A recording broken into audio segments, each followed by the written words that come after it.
सलाम, नमस्ते, केम छो, कैसे हैं आप लोग। उम्मीद है आप सब अच्छे होंगे और अच्छे होने भी चाहिए। दोस्तों, आज हम जिसकी बात कर रहे हैं उसकी उम्र मात्र 21 साल है। पता पुर्तगाल, उम्र 21 साल, पता पुर्तगाल, नाम है भाव। दिल्ली पुलिस के लिए सिरदर्द बन गया यह छोटा डॉन। आखिर है कौन? चलिए जानते हैं ये सब। लेकिन उससे पहले एक बार रिक्वेस्ट करूंगा कि कृपया इस चैनल को लाइक, शेयर और सब्सक्राइब करें दोस्तों, क्योंकि वीडियो बनाने में बहुत मेहनत लगता है। प्लीज़ रिक्वेस्ट है, कृपया सब्सक्राइब करें और लाइक करें। चलिए दोस्तों, जब भी दिल्ली में किसी पे गोलियां चलती है तो पुलिस वाले तुरंत पूछते हैं कितनी गोलियां चली। दरअसल पुलिस वालों के ये पूछने का मकसद होता है कि अगर 1 दर्जन से ज़्यादा गोलियां चली है तो पहला शक भाव पर ही होता है। किसी पर जितनी ज़्यादा गोलियां चलती हैं उस केस में भाव के शामिल होने की संभावना उतनी ज़्यादा होती है। जब किसी एक 21 साल के शख्स के खिलाफ रेड कॉर्नर नोटिस जारी किया जाए तो यकीनन उसके बारे में लोग जानना तो चाहेंगे ही। ऐसा ही एक शख्स है हिमांशु, जिसे अपराध की दुनिया में भाव के नाम से भी जाना जाता है। दरअसल भाव के खिलाफ इंटरपोल की तरफ से रेड कॉर्नर नोटिस जारी किया गया है। भाव अपराध की दुनिया से ताल्लुक़ रखता है, जो कि इन दिनों पुलिस के लिए एक बड़ा सिरदर्द बना हुआ है। वैसे भाव के अपराधों की लिस्ट काफ़ी लंबी है। हरियाणा मूल का गैंगस्टर भाव दिल्ली एनसीआर की अंडरवर्ल्ड दुनिया में अपनी अलग पैठ बना चुका है। दिसंबर 2023 में भाव के गुर्गों ने द्वारका में एक बिल्डर के दफ्तर पर कथित तौर पर 40 राउंड से ज़्यादा गोलियां चलाई थी, जो 2023 की सबसे बड़ी जबरन वसूली से जुड़ी घटना थी। इस साल मार्च में भाव के गुर्गों ने दिल्ली और सोनीपत के बीच स्थित गुलशन ढाबा में शराब कारोबारी सुंदर मलिक पर 35-40 राउंड गोलियां चलाई थी। सीसीटीवी में कैद हुई इस वारदात को देख सोशल मीडिया पर कई लोगों ने गुस्सा जाहिर किया। अपराध की दुनिया में बेहद कम वक्त में हिमांशु ने अलग मुकाम बना लिया है, जबकि इस दुनिया में आए हुए अभी भाव को 5 साल भी पूरा नहीं हुआ। इसके बावजूद उसके कथित अपराधों की लिस्ट काफ़ी लंबी है। भाव पुलिस के लिए जी का जंजाल बन चुका है। भाव रोहतक के रिठौली गांव का रहने वाला है। उसके द्वारा दर्ज किए गए पहले अपराधों में से एक प्रतिद्वंदी की हत्या का प्रयास करने का मामला था।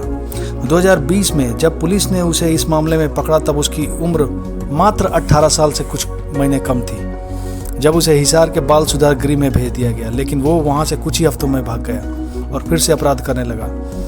कुछ ही समय में भाव झज्जर रोहतक में दर्ज कम से कम 17 FIR में मोस्ट वांटेड हो गया।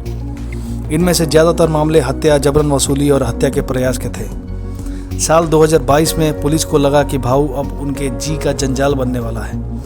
इसी बात को ध्यान में रखकर उस पर शिकंजा कसना शुरू कर दिया। भाव ने कथित तौर पर 3, 7 और 28 मार्च को हत्याओं को अंजाम दिया है, जिससे पुलिस तुरंत हरकत में आ गई। भाव, आपको बताना चाहूँगा कि वो देश से फरार हो चुका है। पुलिस ने ऐसे में भाव और उसके कथित सहयोगियों और ठिकानों पर बड़े पैमानों पर छापे मारे। जब भाव को मालूम हुआ कि पुलिस उसकी कुंडली खंगाल रही है और उसके अपराधों के बारे में जानती है, तो वो जाली दस्तावेज बना के और पासपोर्ट बनाने में कामयाब रहा और उसके खिलाफ लुकआउट सर्कुलर जारी होने से पहले ही वो देश छोड़कर भाग गया। वह कथित तौर पर 2022 के अंत में दुबई और फिर पुर्तगाल भाग गया। हालांकि साल 2023 में कानून प्रवर्तन एजेंसियों ने भाव और उसके सिंडिकेट पर कड़ी कार्रवाई की। पिछले साल अप्रैल में हरियाणा पुलिस ने CBI के माध्यम से इंटरपोल से संपर्क किया और उसके खिलाफ रेड कॉर्नर नोटिस जारी करवाया। नेशनल जांच एजेंसी के जासूसों ने 500 से अधिक पुलिसकर्मियों के साथ मिलकर रोहतक और दिल्ली के बीच लगभग 50 ठिकानों पर छापेमारी की। इस छापेमारी में 79 मोबाइल फ़ोन, 50 सिम कार्ड, विदेशी करेंसी, कारतूस, पासपोर्ट और बैंक दस्तावेज जब्त किए।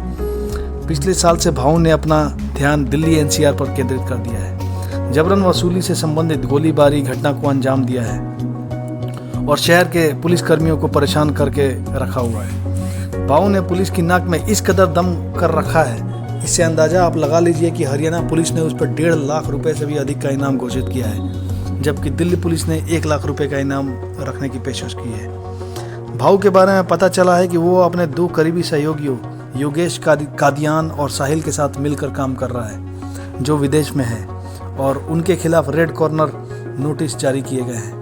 कहा जाता है कि उसे बम्बिया गिरोह के साथ साथ कुछ खालिस्तान समर्थक समूहों का भी समर्थन प्राप्त है। अमेरिका में बम्बिया गिरोह का हिस्सा कादियान को मॉडर्न हथियारों का एक्सपर्ट माना जाता है।